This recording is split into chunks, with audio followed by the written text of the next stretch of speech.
What's up, everyone? Welcome back to another episode of Boleros. Welcome back to the UAAP. We had our first UAAP game and very unconventional yung recording natin today. May kita nyo, I am right here, right beside the Sultan of Sando in the flesh. Pero hindi siya nakasando today, Mr. Gablim. And MAUI'S, who is on vacation actually. Kaya medyo pagbigyan yung audio niya. Welcome back indeed to the UAAP. And sorry to the Sultan of Sandogang, pero polo muna tayo ngayon. To those who don't know, we have been officially recognized as UAAP Media. And kailangan hindi pwede ang Sando. That's the reality of it. As much as I want to, hindi pwede ang Sando. But hindi ka pa papasukin. Hindi ako papapasukin. Hindi ako papapasukin. Baka may warning pa ako and everything. So, I can't do that. Pero sabi nga ni Sammy, it's good for the UAAP to be back. Chills down my spine. Marinig lang ang crowds ng Ateneo and UP who turned up to watch this game. No, Sammy? Yeah, I think everyone couldn't wait for this UAAP season to start. We had an amazing start to the UAAP.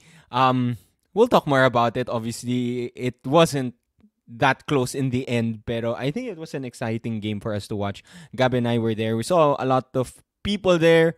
Shout out to all our friends who said hi also. Let's get started. Siguro, instant reactions to that UP versus Ateneo Game 1. UP getting the W. Congrats to the Fighting Maroons. 1-0 na sila ngayon and Ateneo goes down 0-1.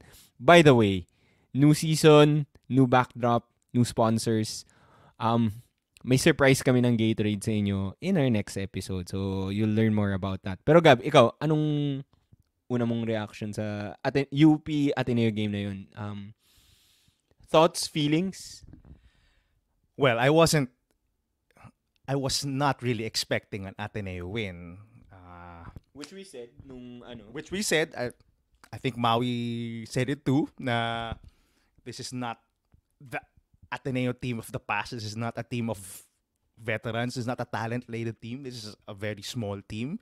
But I think the final score did not indicate how close this game actually was. This was actually a very entertaining game, which is why we decided to do a podcast. Yung sabi namin, kung blowout, we will not do a podcast. But it was not a blowout.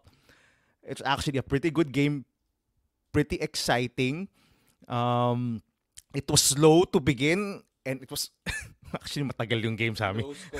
Low scoring, very slow game, a ton of calls, a ton of stoppages. The first half took 1.5 hours to finish.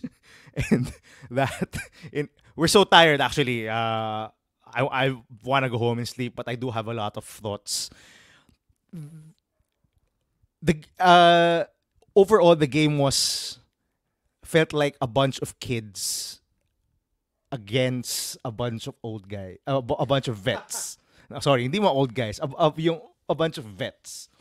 That's how it felt like it. That's how it felt like watching that. Because let's go to UP first.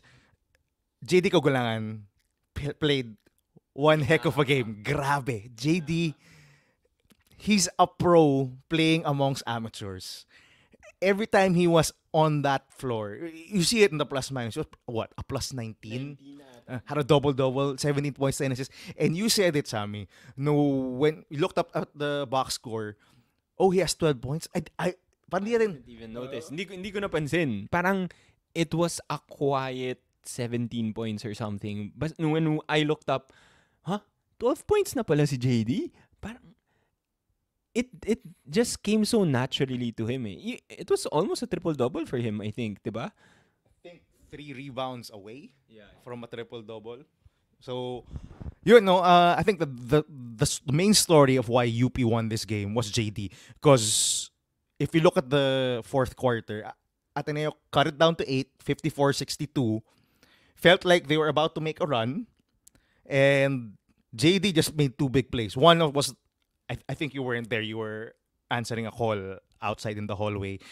But JD made an up and under over Andrew Bongo, made the tough jump shot. On the other end, made a crucial steal and a look-ahead pass to Francis Lopez for the 3-point play. and that was basically the game. JD won this game for UP, and I've said it already. He's just a pro. He's a pro already, playing in the amateur ranks. So I just feel like that's I've said it. This has to be the JD Kagolangan that we see each and every game this season, because ibang level talaga. I'm sure a lot of fans in the arena didn't notice it, but JD controlled that game whenever he was there on the court, and I'm just astonished how good he is. I've called him the best point guard in the UAAP for 3 seasons now. I've gotten a lot of blowback from some of you, and some opposing fans, non-UP fans, have given me that have given me some shit for calling JD the best point guard because he doesn't put up numbers. And I always tell them, just watch when he's on the court and how controlled he is, how much he knows the offense, how patient he is, how he picks his spots. He can just take over a game whenever he needs to. And grabe, just watching him play is amazing. He should get pro contract abroad. So yun, I said in the first quarter was a pretty slow, a ton of fouls. Now I know a lot of Ateneans are gonna complain. Bakit ang daming fouls na tinawag sa Ateneo? I know a lot of you guys are frustrated with that. A lot of our bigs got into foul trouble. Early foul trouble. Porter got an early 2 quick fouls. Balogun got 2 quick fouls. Eventually, si Femi Edu got 2 and 3 quick fouls. And I know from the faces of the Ateneo fans in the stands, they were frustrated. They were really frustrated with the calls. But I told this to you, Sam. We have to expect this because when teams play small and they're playing against larger players, they have to play physical to counter it. No, they have to push inside the paint. They have to give elbows just to get them out of position against bigs like si QMB and sina Udodo. And we have to live with that. Refs are gonna call it. And they were calling it tight on UP too. Yeah. Diba? Yeah. UP committed a ton of fouls. Although more... Belmonte had a lot of fouls also. A lot of dumb fouls from Belmonte. But, they were calling it tight on both ends. So, the refs were fair, I believe. UP, some fans may be frustrated with the calls as well. But, I think they should come to expect by now that UP does commit a lot of fouls and they do play very physical defense. And when you're there courtside, makikita mo talaga yung gulang ng each and every UP player. Hawakan ng jersey, siko here and there. They really are a physical team. So don't be surprised if refs call fouls on UP because they really do that. Surprised ang maraming Ateneo fans that there were a ton of calls against Ateneo, fouls against Ateneo. Because yun nga, they also had to play that brand of physical basketball because they were outmatched in size. And what really spelled the difference for this game for Ateneo, ulit-ulitin natin, Sam, free throws. Good God. 21 missed free throws. 21 missed Exactly, free throws. Maui. 19 out of 40 from the free throw line. And I think they pinatay nila sarili nilang sunog in the second quarter. Because honestly, they were on top. Coming into the second quarter. I didn't want coming to the second quarter. But in second quarter, they had the lead. They got stuck when UP decided to go into a zone of their own, which was another interesting aspect of this game, the chess match between Coach Gold and Coach Tab and Coach Tab.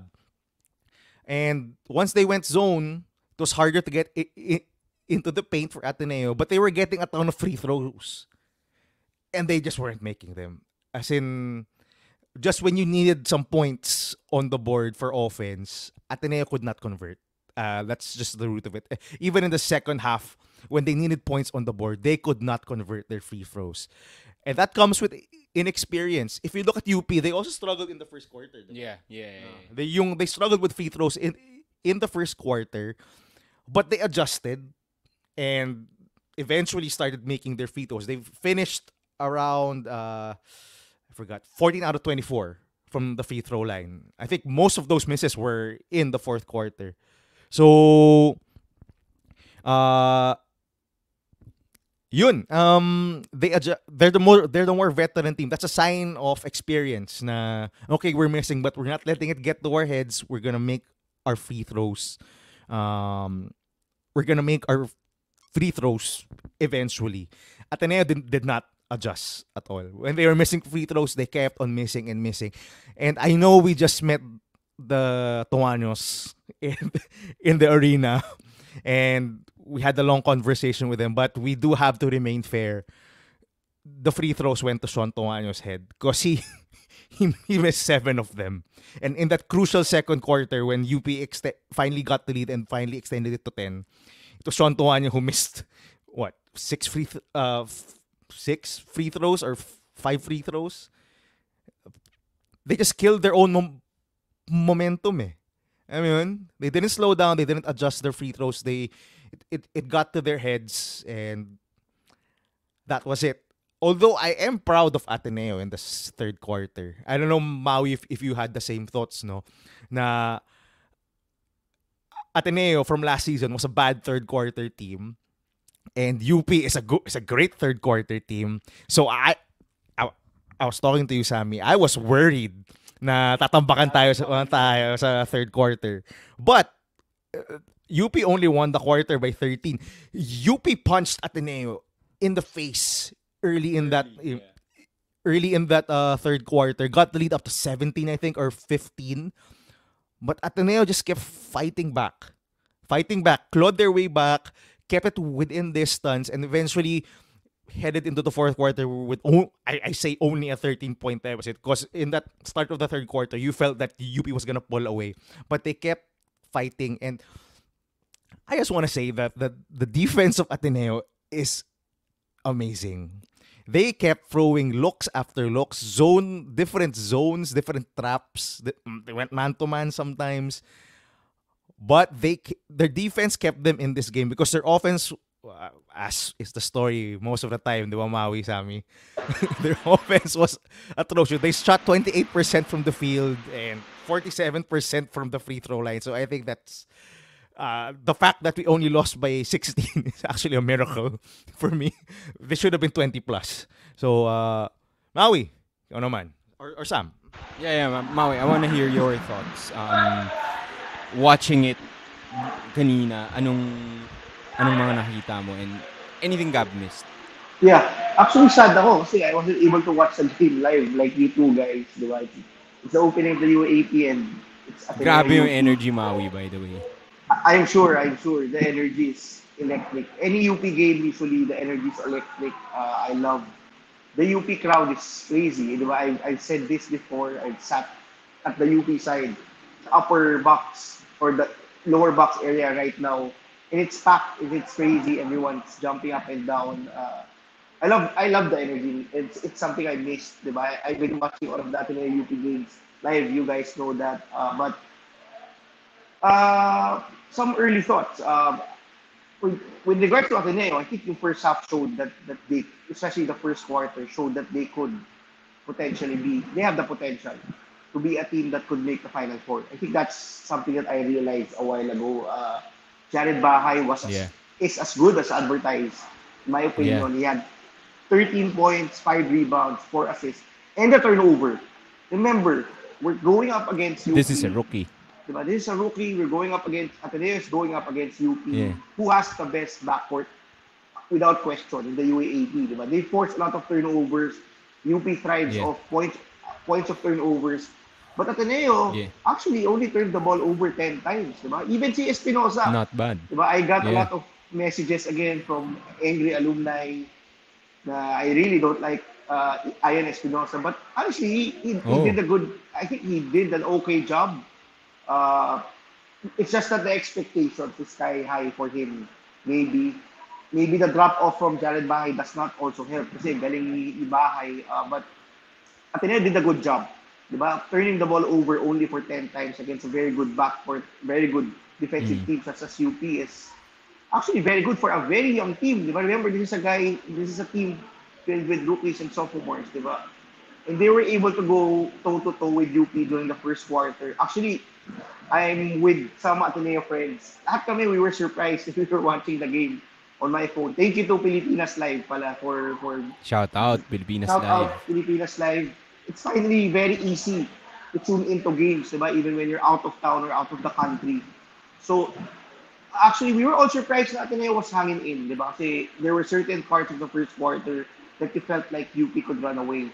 It was only in the second Yeah. quarter, as Gab mentioned, when Ateneo really struggled, diba? They couldn't hit shots, and to make it worse, they couldn't hit free throws. Diba? It's called Sean Tuano missed a lot of free throws. Ateneo missed a lot of free throws. It actually didn't help also that Balogun got into early foul trouble. I think that's something he has to work on throughout the season, di ba? Kasi Ateneo Mm.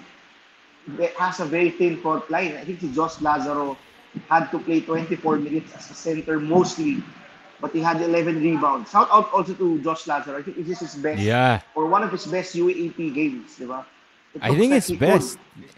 Double Yeah, digits din siya. Sabi ni Gab, might be the first time na nag-double digits siya. Yung ba yung sabi mo? I have not remembered a game wherein Josh Lazaro actually scored in double digits in the UAAP. Yes, I don't think he's ever done that. This is I think the first game he's done sa it in his whole seniors. UAAP career. Sa seniors, Yung sa seniors, but yeah, kudos. He was a workhorse yeah. at this game. Pero say, go ahead, Maui. Yeah. So actually, okay naman. Good I think shout on out. the Ateneo side, you cannot expect them to be able to beat a team like UP. The most you can expect is for them to challenge and to fight, di ba? Yeah. Which they showed naman today. I think the score, Ateneo lost 77 to 61, but it doesn't feel like a 16-point loss to me. In my opinion, it feels like it was a winnable game for Ateneo, which I did not expect at all.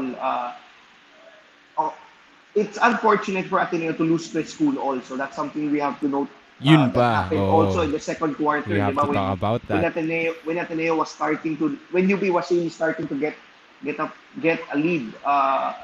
That's a big blow for Ateneo. Remember, Chris Poon is their captain and probably I would say their best player at this point. Maybe second to Jared Bahay, their best creator. On the Mhm. UP end, I have this is JD Kagulangan. It's for real what we saw during the preseason, diba? We said this on the podcast. JD Kagulangan is playing on another level. He's on another tier when it comes to point guards in the UAAP. I think si Francis Lopez started out slowly, He's but also on another age bracket. yeah, he's also on another age bracket. He's about to turn 25, going up against 18 and 19 years old maybe. But this is good for Kagulangan. This good start is very good for his prospects to make the pros. Si Francis Lopez was also another guy that really impressed me, especially in the second half. Mhm. Grabe, he was a walking mismatch. Ateneo had to use fouls to stop him. Those two dunks were amazing. As usual, he was all over the floor. Ang ganda ng hustle niya. I remember this one play, UP was leading double figures but he kept on hustling. Even saved one possession out of bounds. Nag-pass siya pa ganun. Diba?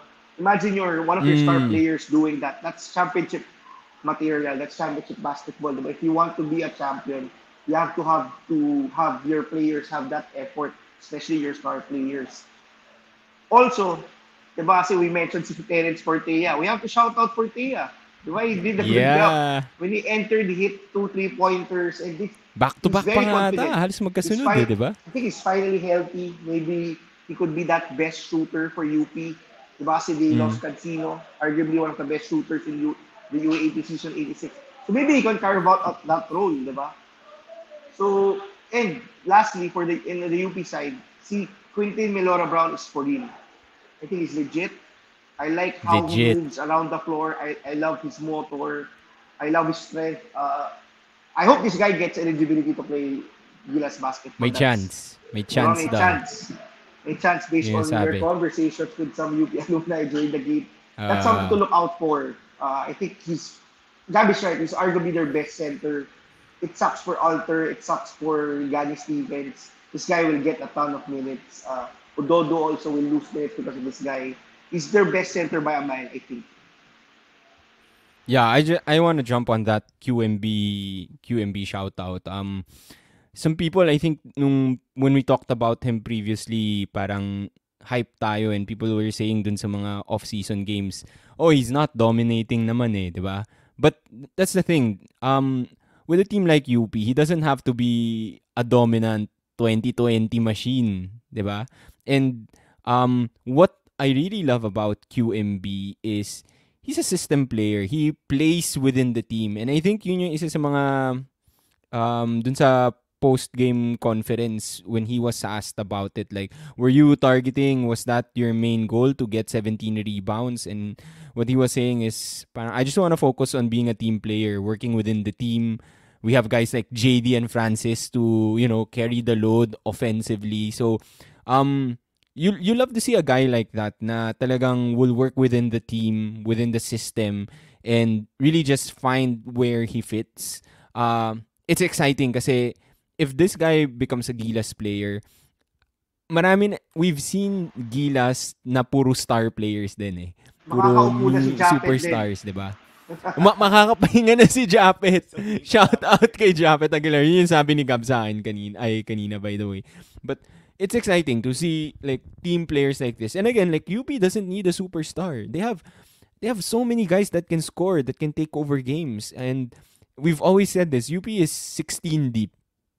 So, they need guys that can work within the team. And yung maganda dito, even though, he's taking, it sucks for Gani Stevens, it sucks for Sean Alter, but even though he's taking minutes from these guys, at least what we've heard, diba? Because he's also like a senior, the other bigs are really learning a lot from him. He's teaching the other bigs. That's what we're hearing. So, he's a very team-first kind of guy, QMB. And exciting for Gilas. Hopefully, matuloy talaga and he gets a chance to suit up for the Philippines. So ako, QMB has to be like one of the guys that I really want to shout out for from that game. I think Sean Tuanyo, you mentioned, obviously the free throws really got to him. But I do want to say it was still a good game from Sean Tuanyo. I think that's the yung aggressiveness niya is what we were sort of missing from last season. Sean Tuanyo and Josh Lazaro talaga, yung aggressiveness nilang dalawa. Not being afraid to go up against the giants of UP. I remember there were fourth quarter na yun eh. So Sean missed a lot of free throws already, but he drived back-to-back possessions ata. He drived and attacked QMB. Hindi siya takot kay QMB. The first one he missed. I think the second one he drove. The second drive, I think he got him to foul. He got a foul from QMB. So, yun lang. Free throws talaga. But it's just the first game. It's just the first game. Kung ang sasabihin ko kay Sean Tuanyo, stay aggressive. Stay aggressive. Because that's what Ateneo needs. Ateneo needs someone to be aggressive din. And mga Atenista batchmates. That's what Ateneo needs. So, shout out to Sean Tuanyo din, to Josh Lazaro. Anything else you wanna add? Ano sa tingin mo, Doc Gab? Kasi nakita mo yung yung injury ni Chris Kun eh. Malala ba? I mean, hopefully it's not a fracture. So we have to wait for X-rays after the game. I mean, he stayed on the bench the entire game, so we don't know. Hopefully, it's just a sprain. But from the way he reacted, from the way he was being treated on the sidelines, I would say that's more than just a one-game absence. I would be shocked if he returned in 2 or 3 games. Renewal out na siya ni Coach Tab, di ba? Sa press conference. Yeah, so yun, he was ruled out for the next game, but I'll be very surprised if he comes back in the near future. Siguro let's do it by team, Sam. Let's go to some players who probably had disappointing performances, or maybe players who wanted to highlight. So I'll go first. No, maybe let's take turns. I want to go to UP first because we didn't talk about him. The stats did not show it. But Jacob Baila had a pretty good debut. I thought Jacob Baila was so good. He played 20 minutes. He Did not started. look like a rookie. Same, Maui. Same reaction. He did not look like a rookie. He started. I thought from their Taiwan games na maybe Coach Gold was just experimenting with Jacob Baila starting. But I don't think he was. This guy is really good. Defensively, he still has stuff to work on. Still gets beat by first steps from perimeter defenders. Still commits some fouls that can be avoidable. But overall, the patience, the 3-level scoring in this guy's game, the motor, same with QMB, man, he's gonna be a problem. Jacob Baila is gonna be a problem. Talk about someone who's as advertised from Batangilas. Batangilas, by the way, is a winner in this game. All of the Batangilas kids played really well. So you know, si Jacob Baila got 20 minutes. So for Maui, from what you said, he's taking away minutes from Alarcon and the other wings. That seems to be true. I know someone in our comments saying, no, he's not. Baila is not taking away minutes for Alarcon. Alarcon played more. Just watch this game. Jerry Abajano only played 19 minutes. That's a shock to me. Raylan Torres, 11 minutes. Chico Briones, 1 minute. Jacob Baila is gonna take away minutes from all these guys, and I loved what I saw. I think he's a really good rookie. Rookie of the year is an overstatement. I don't think he's gonna pile up enough stats for it. But yeah, Jacob Baila. Oh my God, what a debut! He was really good. Really intense too. I think he gave the tongue out to Andrew Bongo, and I think one of his first plays. I'm like, bro, chill out. It's the first play. When he made the three, di ba? When he made the three, he was really hyped up. I'm like, bro, it's your first shot. Stop trash talking the other team. You know, maybe during the fourth quarter you can do that. But yeah, Jacob Baila, Maui. Anybody from UP you wanna shout out, or who were you impressed by? Was someone who didn't play, perhaps? Yeah, actually, si Albus Terculas. I'm surprised he didn't play a while ago. I'm not sure. I think we heard some reports that he might be injured. Maybe someone in the comments section can let us know. But yeah, I think I mentioned the guy that I was most surprised that got playing time and took advantage of the playing time that he got. I think it has to be Terence Portilla, di ba? We all joke about him losing minutes. We all joke about that. But if he can be that designated shooter, if he can be that knockdown shooter when they need it, then maybe he could crack the rotation, di ba? Kasi I think Ateneo, when Portilla was actually put into the game, Ateneo was playing a lot of zone, di ba? And he really busted the zone of Ateneo a while ago. I think he is more suited to be a shooting guard, not as a point guard, the one setting up the play, and the one really, maybe that could be his best role. That was his role, diba? Basically during high school. Really more of a shooter, really more of a scorer. I think that could be his role for UP. Yeah, Sam. Yeah, I had Terence Forte as a UP din. Happy to have him back. As if sa mga UP fans, diba? He was injured last season. I think before that there was high expectation from him, and because of how deep UP is now, you would worry na he would really lose minutes. But he didn't get much, but I think he made the most out of it. And you know what's so good or important about making those 2 3-point shots? After that, hindi na siya maiwanan nung Ateneo players eh. Kasi he made those two 3-point shots because naiiwanan siya. So after those two, talagang everybody kept rushing to him. So naging magnet na siya, diba? And then everyone he was able to score, diba, on a drive. Kasi Ateneo had to close out. Yeah, that's true. yung close out. So, good for Terence Fortea. Hopefully, he keeps it up and stays healthy this time. Gab.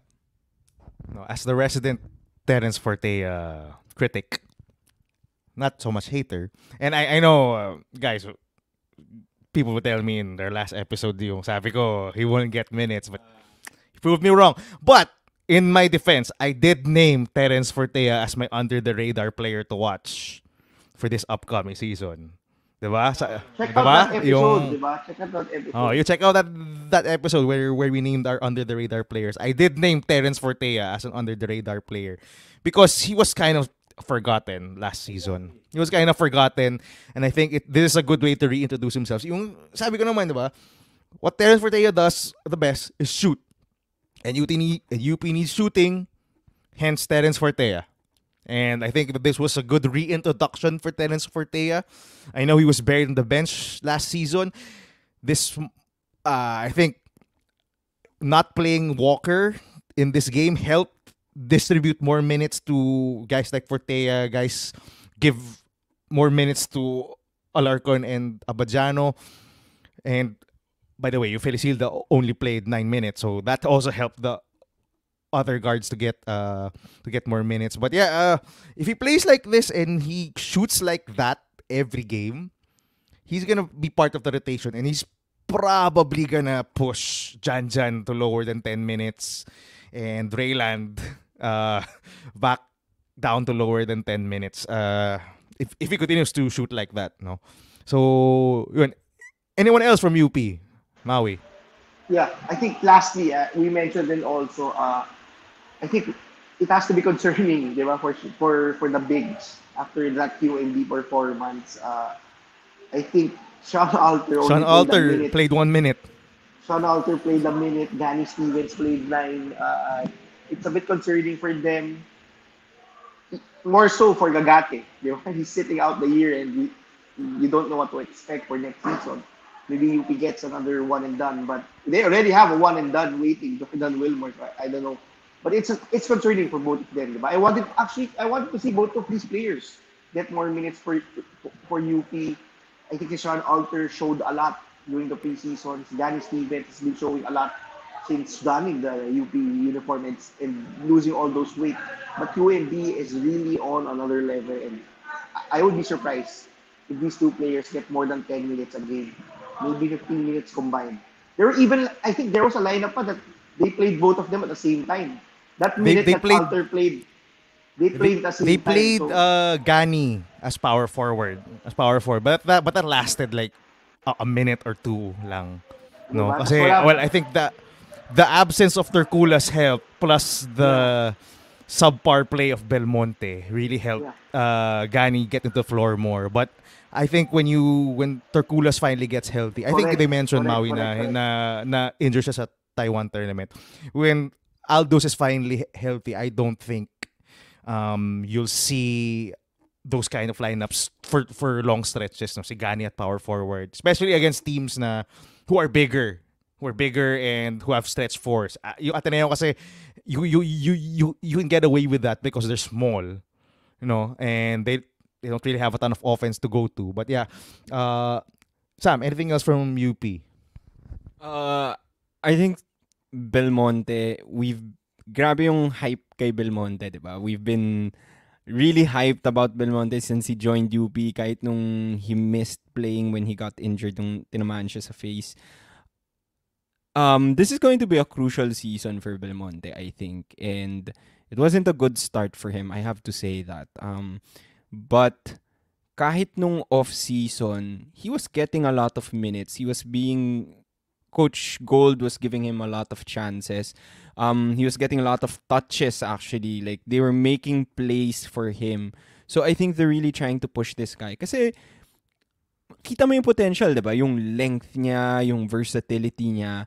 I think he just needs to put everything together. But if yung offense is not there, at least do a better job defensively to minimize those fouls, I would say. So, alam mo naman si Coach Gold, if you don't defend well, you're going to end up sitting down. So, I'm still looking for that like breakout game for Belmonte, and I think he needs to do a better job this season. Anyway, it's just the first game, but something to look out for me sa UP. Okay, maybe last on UP and I'll save this one as the last one. Maybe a bit controversial. Ewan ko Maui kung nag-agree ka. Con- uh, yung a bit controversial and hot takey. I was disappointed in Francis Lopez. Uh, I know the box score does not show it. He was a big plus. Got a ton of points, hit a ton of free throws, got a ton of rebounds, made some muscle plays. He got bigger But though. yep, it got bigger. But what has changed for Francis? That's been my comment since the off season. I want to see an evolution of Francis Lopez. I want to see an evolution of skills from Francis Lopez. But it's the same Francis Lopez. It's the same guy. He just, you sabi mo nga, Maui, he just overwhelms you with his strength and athleticism. That's his game. He runs and he scores off passes. Of course, he had the highlight reel plays, but I'm not sure we are ever gonna get the type of leap that Francis Lopez has to make if he wants to make a higher pro league. I don't want him to end up just in the PBA. That's an honest thing. I think with a guy with his athleticism, his ceiling is beyond the Philippines, beyond even Asia. I think. Agree. Agree. Diba? With that athleticism, he can make it to higher tier leagues, but he can't by playing the way he's playing now. Diba? He scores off, going to free throw line, but he just makes one move and tries to outjump and outmuscle you to the rim. He did that multiple times. It's because he's taller, he can jump higher than everyone else in the league, and he can make score off passes from other players. That's essentially Francis Lopez's game. I want to see more. Really want to see more because I think that highly of Francis nga eh. But from what I saw kanina, it's Francis Lopez from season 86, and it's the same Francis Lopez, I think, from season 87. Sige, Sammy, I know you're inching to go. Parang for me, baka naman sobrang hard mo kay Francis. Kasi, do you think, maybe, iniisip ko lang, no? I know yung expectation is ganun for Francis, is to take it to the next level. Kasi pang international talaga. That's what everyone's expecting. Iniisip ko lang, because of the system of UP, is it more yun talagang nabibigay na role sa kanya, kaya he doesn't have that opportunity to sort of show off his other stuff? Or you think wala lang talaga? Kasi iniisip ko, UP is also like very they really stick to the system diba? So kung ano yung role mo, yun yung yun lang yung pwede mo gawin, diba? It's like with Coach Tab, diba? Although si 30 nung time ni na 30, maybe nung mga finals nagdo-dominate si 30, pero a lot of times 30 wouldn't end up with like a crazy stat line or anything like that. Because it was really part of the system. Do you think ganun din yung kay Francis, or feel mo talaga like wala kang nakikitang improvement? Kasi what do you think about that? Or Maui, baka may madadagdag ka before I go back to Gab. Yeah. I think Gab and I would share the same sentiments on this matter, di ba? Kulang talaga. Really? Kulang talagang improvement, di ba? Kasi if you see how UP utilize a player like Belmonte during the off-season, or even probably in the season right now, they give players the opportunity to showcase whatever new they have, di ba, in their game. I mean, a player like Lopez could have that same opportunity like Belmonte, di ba, yung usage.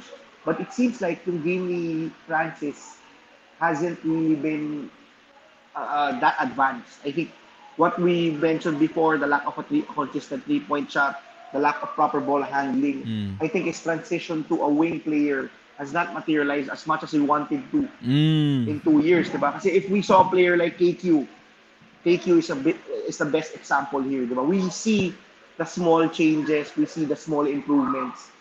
every game or even year in from year out. But with Francis, Oh. I know it's only the first game, but maybe we can see a different side of him.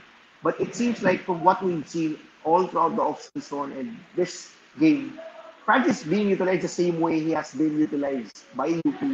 Maybe you're right, it's a byproduct of the system. But you can see naman at times, he's given the opportunity to do things outside of the system. Mm. You know, when the system doesn't go their way, when they're not able to run the play at the right time or the right way, he's been given ways to create, but it looks the same as before. It doesn't look smooth.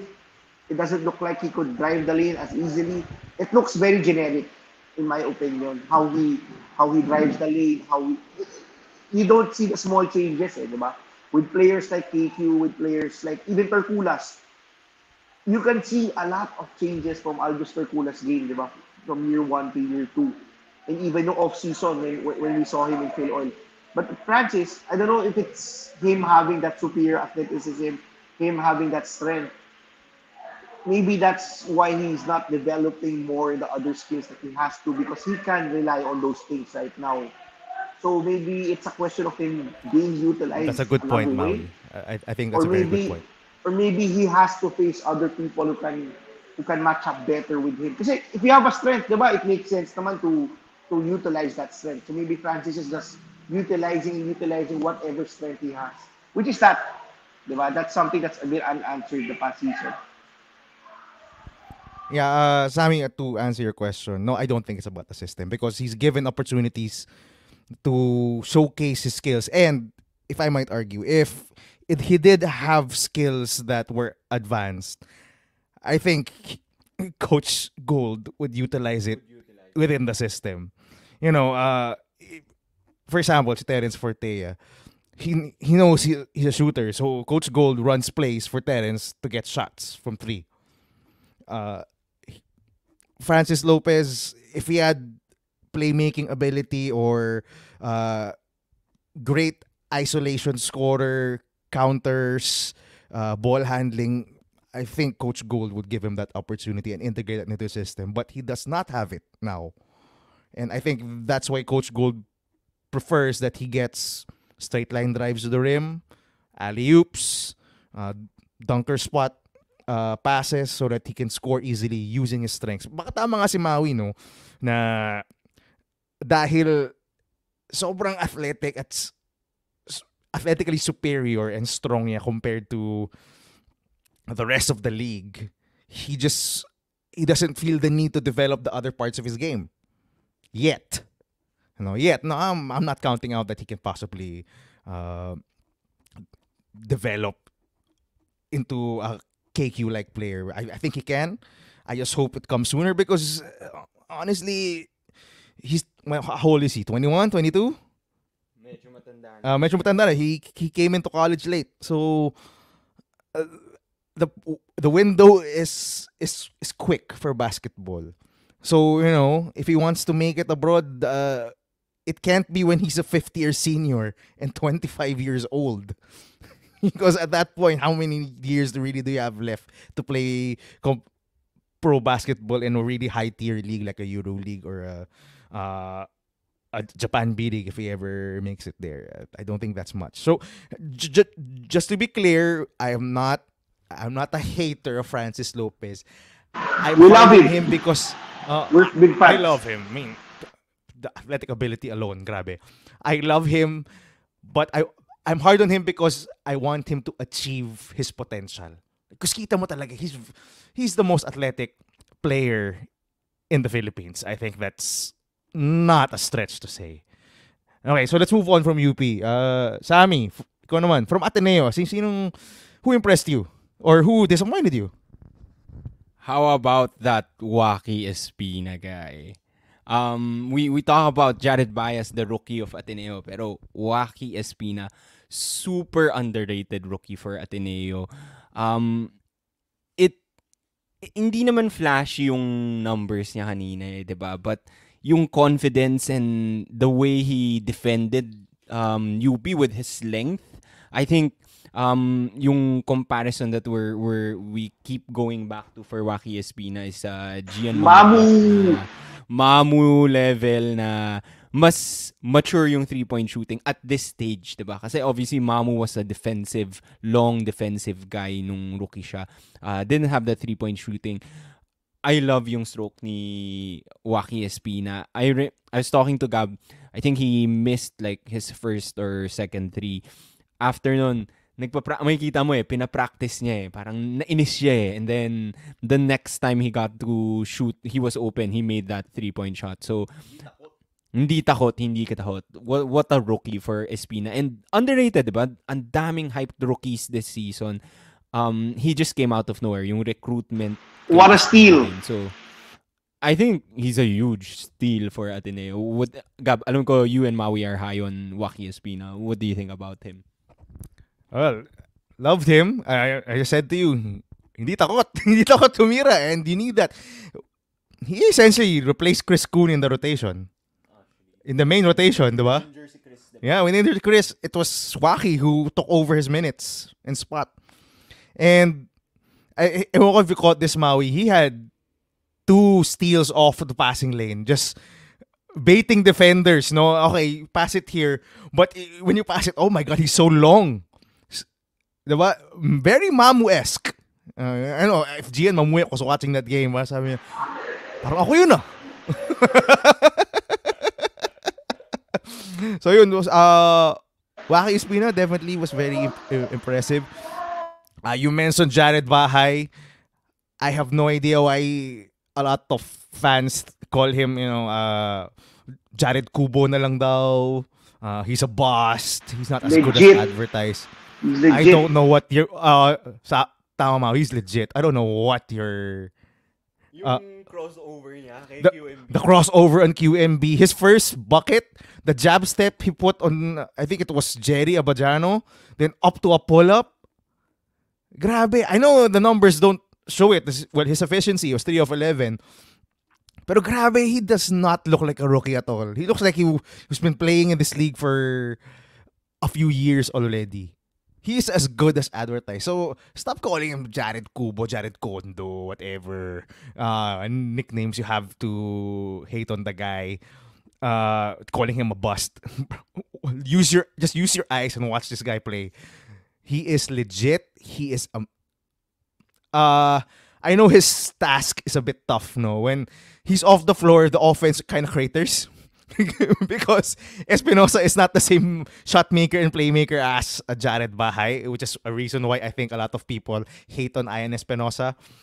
But watch the defense of Ian Espinosa just to point that out, and comparing to Jared Bahay, he's a better defender than Jared Bahay. Just putting it out there. But yeah, Jared Bahay, at least we have a point guard to build with. This guy is really good. Aside from that, I've mentioned Sean Tuanyo. Go. Hindi, si Maui. Baka sinong Ateneo player yung gusto mong i-point out? Yeah, actually, Someone who didn't play. I was looking at the stat sheet. Actually, I'm surprised. Ateneo had 19 field goals and 19 assists kanina. So all of the baskets were off assists. I think that's a good sign for Ateneo. I think they're really playing into the system. They just have to hit more shots, just be more efficient, especially on the free throw line. But I have to shout out Andrew Bongo. I've hyped Andrew Bongo the past seasons, diba? Not just this season. You guys know this since the first time I saw him, diba? From that Euro League to Euro Games tour of Ateneo before. This was a disappointing start for him to the season. If Ateneo is to make it to the Final Four, Andrew Bongo has to play better. He has to get into double figures most games. He has to play with more energy. This guy has the potential to be a disruptor on both ends of the floor. Diba? I think he has to be better in other games. I think a lot of weight from all the players that left, I think the weight on his shoulders has increased a lot, diba? There's a reason why he's starting. There's a reason why Coach Sab is running plays for him. I think he has to be better. He has to score more. He has to rebound more. If Chris Kuhn misses a lot of time, more responsibility will go to Andrew Bongo, and I hope he plays better. Kasi if he doesn't, I don't think Ateneo will be able to challenge for that Final Four slot, di ba? There will be a lot of playmaking on the board if Chris Cool misses a ton of time. And there's a reason why Ateneo had no field goals that were unassisted. That just speaks volumes on how hard it is for Ateneo to generate offense. Di ba? All of their made baskets, I don't know if this stat is correct, di ba? But most, if not correct, most of their made baskets were off assist. That means it comes from the system. Di ba? When teams start to figure out more the system, especially in the second round, other playmakers will have to step up, and Andrew Bongo has to step up. I think he has to be more aggressive, similar to Chantuano. Chantuano might have shot 4 of 12, but you could see it. The energy, the effort, getting to the free throw line. Maybe he has to do a better job of making more free throws. But for Ateneo to be successful, I just don't see them getting to the Final Four without an Andrew Bongo consistently scoring 8 to 12 points. You're correct, no? Actually, the aggressiveness that was shown by Sean Tuano, I had hoped that Andrew Bongo would actually show the same aggressiveness. But I think he'll start to turn it around, hopefully, in the next couple of games. Well, I did point out a disappointing player from UP, so I do have to point out a disappointing player from Ateneo. Balogun just sucked. Suck is a bad term, but he was just so disappointing. Especially the fouls. The fouls. I can understand one of the fouls when he tried to contest a Francis Lopez dunk. It's a good foul. The other fouls were just plain. In 6 minutes. Yeah. Fouled out in 6 minutes.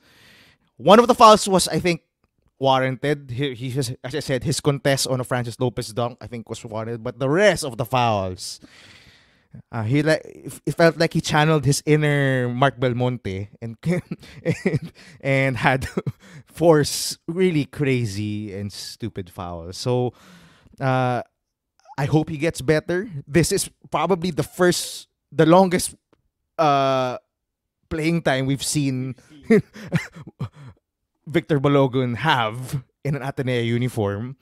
And yeah, there's no other way to sugarcoat it. He played terribly. Had a couple of defensive mistakes that led to some wide open shots for UP. That's more concerning than the fouls. Diba? Yeah. So there's a lack of communication that actually yun yung maganda when standing watching that near to the court. You can see who's communicating and who's not, and he's not. That's one thing. And yeah, I hope he improves for the sake of this season. I hope he improves because man, Josh Lazaro is gonna be a workhorse for every game if Victor Balogun continues to play like that. And that's another guy. Siguro we touched on him a while ago. Josh Lazaro, Sam takes back all the bad stuff he said about you. Sam takes back all the bad stuff he said about you. You played your heart out today, and going up against guys who are 5 inches taller than you, 6 or 5 inches taller than you is an admirable job. How much did you say, Maui? 11 rebounds? 11 boards? 5 scoring in the paint? 6 offensive rebounds, di ba? Yeah, the rebounding and yung aggressiveness talaga, di ba? Yun naman yung issue natin with Josh Lazaro ever since. We know he's good. This guy was really good in high school and versatile and really long. It's just that he hasn't been that aggressive before. I really loved what I saw from Josh Lazaro sa game na to. He was aggressive. He wasn't afraid. He was really battling for those rebounds. He got like second chance points then for the team. He also wasn't afraid to take that mid-range jumper, which I think is a good shot for Josh Lazaro. He missed some, but I think he should just take that. Wag na siya matakot. Hopefully he can stay this aggressive all throughout the season, and hopefully yung aggressiveness ni Josh Lazaro also rubs off on the other bigs of Ateneo, like Andrew Bongo nga na Maui mentioned. Maui, any other player that you want to point out or talk about from that game before siguro we wrap things up? Yeah, I think we touched on most of the players, but I think si Kyle Gamber again with the Chris Kuhn injury, he has to he's probably gonna get utilized more. I like how the confidence, diba? I think that's what's been lacking the past few seasons. I like how he was able to grow his body. You can see it. Eh. Maybe he has to put on a few more pounds, work more on his ball handling, but we are finally seeing some glimmer of hope, diba, for Kyle Gamber. And I hope he continues to improve throughout the season. Losing LeBron Nieto is a big thing for Ateneo, diba? That designated shooter, that lockdown defender. If Gamber can even give some sort of show us his potential offensively, then maybe his on that end of the floor, Ateneo could do better. Ateneo will really need a lot of more people to create shots, di ba? I think that's what's been evident with this game. They cannot shoot less than 30%. They cannot shoot 18% from three and definitely can shoot 47%. Every one of them has to be more efficient. Every one of them has to uh, take advantage of the opportunities that they get. I think the silver lining is we saw them really executing pretty well, di ba? Kasi early in the preseason, they really did not look Mm-hmm. like a very good That's true. college team. But right now, it's all about hitting shots. It's all about confidence. I think that's something that they could build on throughout the season, as young a team as they are. And Yeah. we'll see. We'll see what happens. I think I'm more optimistic than I was maybe a few weeks ago. I think si Coach Tab also is the same. Diba? After the tournament in Taiwan, I think he mentioned that they look like a different team. They look like a hungry team. Ateneo looks like a hungry team, diba? Getting out rebounded by UP by only 7 shows that also. Yeah, I'm excited.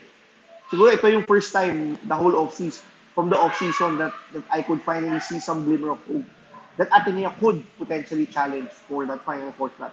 Not the championship, definitely not the championship. Maybe Mm-hmm. we could have that conversation if they do so as a different side of them in the second round. But right now, let's focus for our Ateneo fans, for our Ateneo friends. Let's focus on a game-to-game basis. Hopefully, we see some small improvements and they continue to play better. All That right. is up. That's it for today's episode. I think that was a good start to the UAP season 87. Welcome back ulit to the UAAP to all our listeners out there. So, definitely we'll talk about the other games tomorrow. Abangan nyo na lang yung podcast na yun. We'll see kung we can record tomorrow night kasi medyo nakakapagod yung manood yung one game na yun. Paano pa bukas 3 games yung papanoorin natin. But comment down below ano yung mga nakita nyo, what you enjoyed from that first game. What are you looking forward to from Ateneo and UP after that first game? What do we expect? I think Ateneo has a game on Wednesday na against UST. So, ano yung mga magiging adjustments, especially losing out on Chris Kuhn for the next game. Like, comment, subscribe, share with your friends. Again, thank you to everyone who said hi earlier. We really appreciate like talking to some of the listeners and random people from both schools or even from other schools. So shout out to everyone. See you again next time. Bye bye.